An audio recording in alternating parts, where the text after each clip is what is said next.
En el bullicioso burdel de Atenas, una noche con una mujer podía costar no más que 2 panes planos de cebada o incluso menos que una jarra de vino barato. A estas mujeres se las llamaba pornai, el escalón más bajo de la prostitución, un término que las reducía a simples objetos de charla y transacción. Los discursos judiciales de figuras como Dio y Lisias sugieren que las pornai atendían a 6 o 10 hombres al día, ganando apenas lo suficiente para comprar una pequeña porción de lentejas.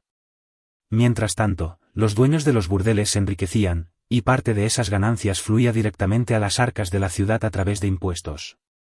La ley ateniense no imponía edad mínima para entrar en la prostitución. Evidencias arqueológicas y registros históricos revelan que niñas de tan solo 10 a 13 años eran explotadas en estos lugares. Cada chica esclavizada llevaba una marca permanente en el muslo, quemada en su piel con hierro candente, señalándola como propiedad viva. La vida dentro de esas casas era brutalmente dura. Si una chica se negaba a trabajar, podía esperar castigos horrendos, azotes públicos, días de hambre o algo peor. La llegada de una chica nueva se marcaba con un ritual particularmente cruel, era asaltada a la vista de las otras mujeres y de los clientes habituales. Un relato de un hombre llamado Papi de Tesalia afirmaba que esto se hacía a propósito para quebrar su espíritu y apagar cualquier esperanza de escape. Los espectadores a menudo se burlaban y reían, convirtiendo el sufrimiento en diversión pública. Una chica recién llegada valía mucho más que una que llevaba tiempo en el oficio. Los hombres pagaban hasta 10 veces el precio habitual por estar con alguien no tocada por daños previos. Los escritores de la época describían esas transacciones con naturalidad, como si compraran fruta fresca en un puesto. La privacidad no existía. Las mujeres trabajaban en rincones de habitaciones grandes, separadas solo por telas sucias o esteras.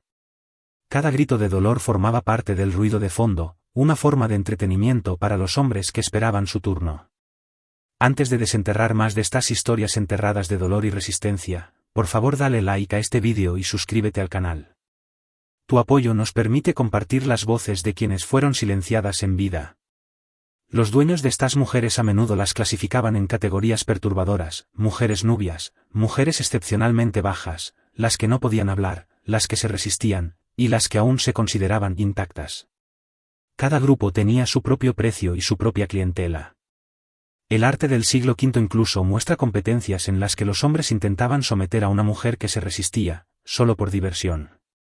Grafiti encontrados en las paredes de burdeles indican que algunos clientes pagaban extra por el privilegio de infligir daños graves, cortes en la cara, cicatrices permanentes o mutilaciones.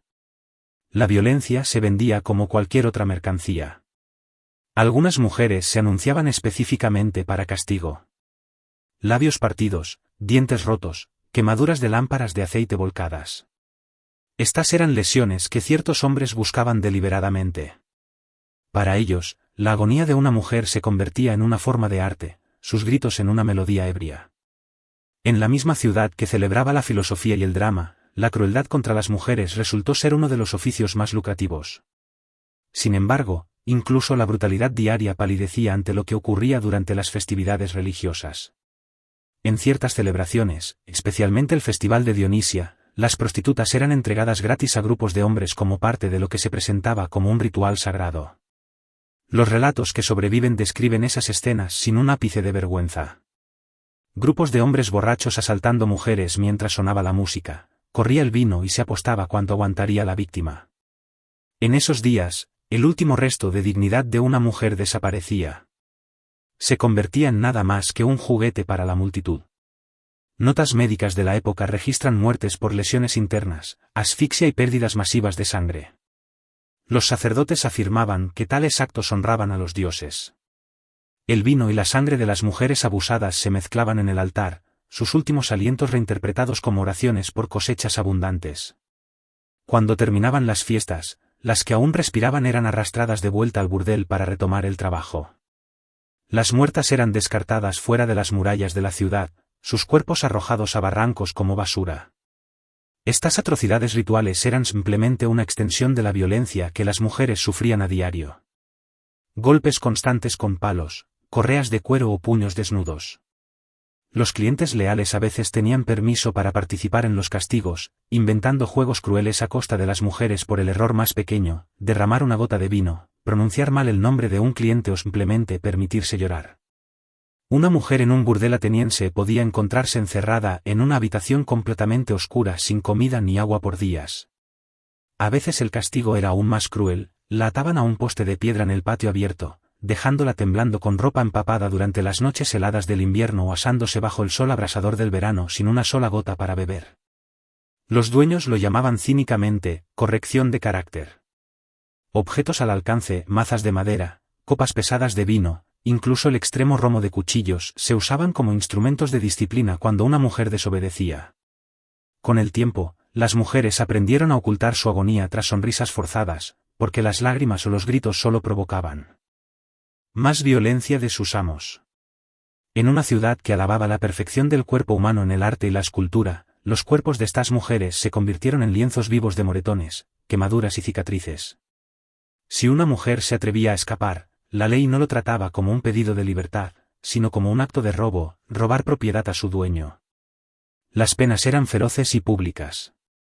A las fugitivas a menudo las marcaban con metal al rojo vivo en la frente o el pecho, señalándolas para siempre como desertores. Registros judiciales revelan destinos aún más sombríos. Algunas mujeres capturadas eran clavadas a tablas de madera y exhibidas en la plaza de la ciudad como advertencia para las demás. La muerte por sed o por infecciones supurantes alrededor de las heridas de los clavos era común. Algunas mujeres desesperadas buscaban santuario en templos, arrojándose ante los altares con la esperanza de que los dioses las protegieran. Pero los sacerdotes, a menudo sobornados, las devolvían a sus dueños por un pequeño pago. Los derechos de propiedad superaban la misericordia divina. Las fugitivas eran arrastradas encadenadas, su sangre manchando los escalones del templo, manchas que otros esclavos limpiaban al amanecer. Cada intento fallido de escape solo traía represalias más duras. La justicia ateniense tenía métodos infinitos para quebrar la voluntad de una mujer mientras la mantenía útil para el trabajo. Sin embargo, incluso esa utilidad valía poco cuando el mercado de mujeres nuevas era tan barato. Escritos médicos de la época señalan que pocas de estas mujeres vivían más allá de los 20 y tantos. Las causas de muerte eran tan implacables como el trabajo mismo, enfermedades de transmisión sexual, infecciones de heridas sin tratar, agotamiento total y el efecto acumulativo de la malnutrición y el abuso repetido. Las que tenían lesiones supurantes, secreciones fétidas o llagas abiertas no eran retiradas del servicio. En cambio, se las obligaba a seguir trabajando hasta que colapsaban físicamente. Los dueños consideraban el tratamiento médico un desperdicio de dinero. Una chica nueva costaba menos que una visita al médico. Las quejas de clientes por el hedor a carne podrida y sangre se respondían con golpes, como si el dolor pudiera restaurar milagrosamente el tejido moribundo. Excavaciones arqueológicas cerca de las ruinas de antiguos burdeles han descubierto evidencias escalofriantes, esqueletos femeninos con daños pélvicos graves por coitos forzados y partos, cráneos fracturados por golpes contundentes, costillas rotas y mal curadas, deformidades espinales por años de tensión. Todos esos huesos son un testimonio silencioso de una vida de violencia sistemática. Cuando una mujer se ponía demasiado enferma para ganar, la descartaban sin ceremonia, la llevaban más allá de las murallas y la abandonaban, respirara o no. En Atenas, la misma ciudad que estableció ideales de belleza y proporción, los cuerpos de las mujeres se tiraban como cerámica rota. El embarazo no se veía como un evento natural, sino como daño a una propiedad valiosa. El castigo era rápido y cruel.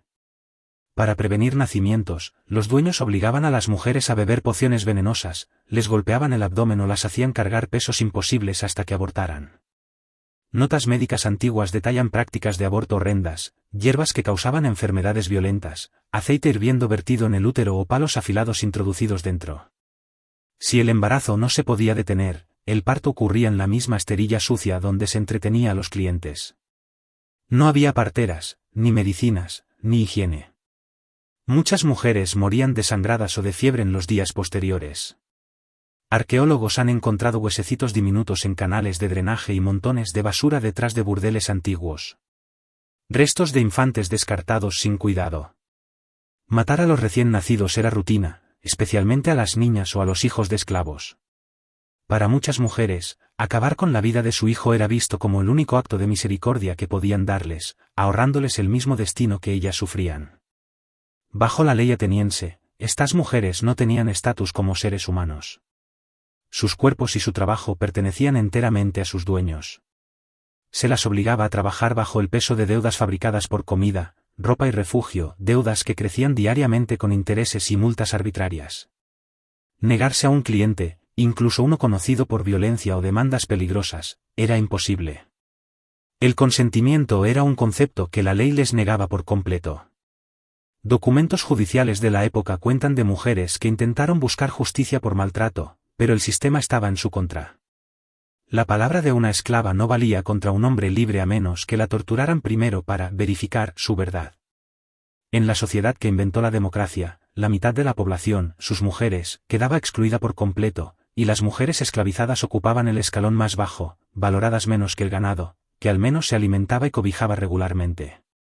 Y aún así, en las ocasiones más raras, una mujer podía vislumbrar algo más, una posibilidad, por tenue que fuera, de elevarse un poco por encima de la miseria. A veces llegaba por el favor de un patrón rico que compraba su libertad o por un dueño que encontraba provecho en entrenarla como música o bailarina para entretenimientos de clase alta.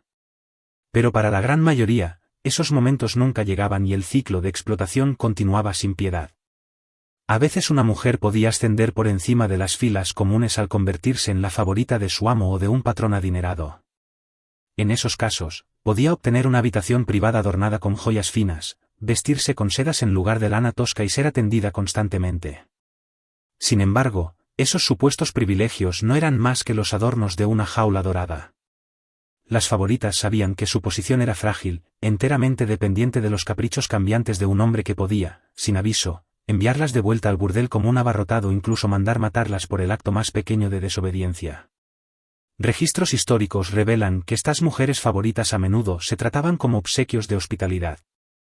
Un amo podía ofrecer a una de sus amantes a un amigo visitante por una noche, devolviéndola a la mañana siguiente como si fuera una copa fina de vino prestada brevemente a un querido compañero. Incluso en el escalón más alto de esta jerarquía sombría, una mujer seguía siendo solo propiedad, su cuerpo un objeto, su valor medido en monedas. Cadenas doradas la sujetaban tan firmemente como grilletes de hierro. Pero la belleza y la juventud nunca duraban. Ya fuera una esclava de la calle o una amante querida, la edad eventualmente le quitaba su valor a los ojos de quienes la poseían. El final siempre era el mismo, una muerte sin nombre seguida de un borrado deliberado. A estas mujeres se les negaba la dignidad de ritos funerarios griegos apropiados. Sus cuerpos eran arrastrados más allá de los límites de la ciudad y abandonados en barrancos o tumbas poco profundas sin marcar. Contra la costumbre sagrada, se les negaban lápidas, inscripciones u ofrendas. Incluso en el raro caso de que una mujer lograra su libertad, la mancha de su pasado la volvía intocable en la sociedad respetable. Las exprostitutas quedaban excluidas de la vida cívica, convirtiéndose en fantasmas vivos, presentes, pero borradas, como si nunca hubieran existido de verdad. Arqueólogos han encontrado restos femeninos mezclados con fragmentos de cerámica descartada y montones de basura doméstica. Prueba cruda de un lugar de descanso final que reflejaba su valor percibido, menos que humano. Sin marcadores de tumba, sin nombres, sin memoria. En una cultura que inmortalizaba a sus guerreros y reyes en versos épicos, las vidas de estas mujeres se desvanecían sin rastro. Su sufrimiento era demasiado común para preservarse en la poesía. Sin embargo, la crueldad iba más allá del olvido. Se tejía en el entretenimiento. Comediantes como Aristófanes retrataban a las prostitutas como vulgares, lujuriosas y dignas solo de burla o violencia. En los teatros atenienses, las multitudes rugían de risa ante escenas de violación, golpizas y humillación pública. El dolor de las mujeres se servía como comedia. En los hogares, la cerámica pintada mostraba escenas de asaltos en grupo, torturas y otros actos de crueldad, decorando copas de vino y vajillas de cena. La violencia contra las mujeres se convirtió en un motivo del arte doméstico, tan normalizado que se fundía en la tela de la vida cotidiana. Los poetas a veces celebraban la elegancia de las cortesanas de clase alta, pero las mujeres de burdel aparecían en los versos solo como objetos de ridículo. Sus gritos de dolor se torcían en rimas, sus lágrimas se reducían a metáforas de lluvia o rocío matutino. En una sociedad que elevaba el teatro trágico a forma de alto arte, las verdaderas tragedias sufridas por mujeres vivas se transformaban en chistes. La cultura ateniense perfeccionó el arte de apartar la mirada del sufrimiento de quienes consideraba indignos de compasión, una ceguera voluntaria que permitía que su economía prosperara sobre la explotación de los impotentes. Los burdeles pagaban impuestos constantes a las arcas de la ciudad, y la compra y venta de mujeres era un negocio lucrativo. La democracia florecía en una sociedad donde la mitad de la población vivía en esclavitud, y las mujeres quedaban completamente fuera de la vida política. Mientras Sócrates debatía el significado de la virtud en la plaza pública, a unas pocas calles de distancia cientos de mujeres eran comerciadas como mercancías humanas. Mientras Pericles hablaba del noble espíritu de Atenas, la ciudad se enriquecía mediante el tráfico humano organizado.